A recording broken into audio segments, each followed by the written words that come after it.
ভালোবাসার মানুষটিকে ছেড়ে থাকা এটা কতটা কষ্টের সেটা শুধু সেই মানুষটাই বুঝে, যে মানুষটা সত্যি মন থেকে কাউকে ভালোবাসে। কিন্তু এর চেয়েও অনেক বেশি কষ্টের কি জানেন? যে মানুষটিকে আপনি ভীষণ ভালোবাসেন সে আর কোনোদিন ফিরবে না আপনার কাছে। এই সত্যটা জানার পরেও তার জন্য অপেক্ষায় থাকা, তার জন্য অপেক্ষা করা। আপনি জানেন সে আর ফিরবে না, সে অন্য কারো হয়ে গেছে, তবু মন বলে সে ফিরবে, হয়তো কোনো একদিন। প্রতিদিন ফোনের স্ক্রিনের দিকে তাকিয়ে থাকেন, ও কারণে মেসেজ চেক করেন। হঠাৎ দরজায় শব্দ হলেই মনে হয় সে বুঝি এলো। এই মিথ্যা আশা, এই নিঃসঙ্গ অপেক্ষা, এটাই ভালোবাসা সবচেয়ে নির্মম কষ্ট।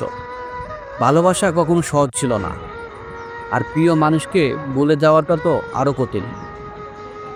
তাই সবচেয়ে কঠিন হলো জানার পরেও যে সে আর ফিরবে না, তবু তাকে মনে করে প্রতিদিন বাঁচা, অপেক্ষা করা।